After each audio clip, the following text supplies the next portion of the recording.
ఈరోజు నేను మీకు గుర్తు చేయదలుచుకున్నా అధ్యక్ష, మీ ద్వారా వాళ్ళకు కూడా గుర్తు చేయదలుచుకున్నా. ఆర్థిక మంత్రి అక్కడనే ఉన్నాడు, లెక్కలు ఇక్కడనే ఉన్నాయి. ఈ లెక్కలన్నీ నేను చెప్తాను, కాదంటే వారి అవకాశం వచ్చినప్పుడు మీ అనుమతితో వారు మాట్లాడమని ఉన్నారు అధ్యక్ష.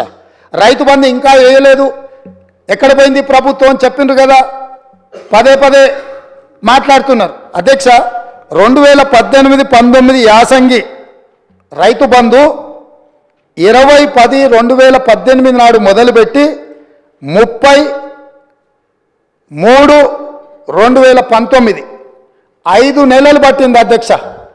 2018-19లో యాసంగి పంట రైతు బంధు డిసెంబర్ 10 నెలల మొదలు పెడితే 19లో మార్చి 30 తారీఖు వరకు వేసింది అధ్యక్ష. 5 నెలలు పట్టింది వాళ్ళకు 2018-19లో రైతు బంధు వేయడానికి. వస్తున్నా ఎలక్షన్ ఇయరే కాదు, ఆ తర్వాత సంవత్సరాలు కూడా ఉన్నాయి, తొందర ఎందుకు. 19-20లో యాసంగి 28-1-2020 నాడు మొదలుపెట్టి 23-10-2020 9 నెలలు పట్టింది అధ్యక్ష. ఒక్క యాసంగి పంటకు రైతు బంధు వేయడానికి 9 నెలలు ఆనాటి ప్రభుత్వం తీసుకున్నది అధ్యక్ష.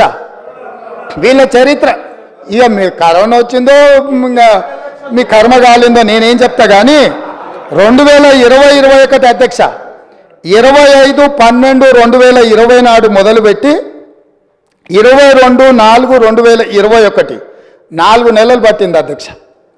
2020-21 సంవత్సరంలో యాసంగి పంట. 2022-23 అధ్యక్ష 21-12-2022 నాడు మొదలుపెట్టి 10-4-2023 4 నెలలు పట్టింది అధ్యక్ష. ఒకసారి అడుగుతున్నాం ఎన్నికలు అంటుండ్రు, రెండోసారి అడుగుతున్నాం కరోనా అంటుండ్రు, మూడోసారి అడుగుతున్నాం మా మామ చెప్పలేదు అంటున్నారు, నాలుగోసారి అడుగుతున్నాం అల్లుడు తిరగనికి పోయినని చెప్పేటట్టురు అధ్యక్ష.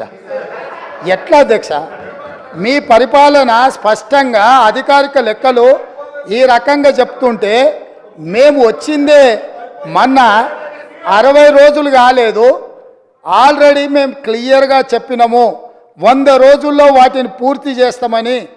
అయినా అప్పుడే రైతు బంధు ఇవ్వలేదు అని గగ్గోలు పెట్టి రైతులను రెచ్చగొట్టాలన్న ప్రయత్నం చేస్తే రైతులేమన్నా అమాయకుల అధ్యక్ష? వాళ్ళకి తెలీదా ఎవరి చిత్తశుద్ధి ఏంది, ఎవరి ఆలోచన ఏంది, ఎవరు ఏం చేస్తుండ్రో, ఎవరు ఏ రకంగా వ్యవహరిస్తుండ్రో తెలీదా అధ్యక్ష? అదేవిధంగా అధ్యక్ష ఆర్టీసీ బస్సు మహిళల గురించి వీళ్ళు మాట్లాడుతున్నది, వాళ్ళకు నష్టం జరిగింది ఆటో డ్రైవర్లని.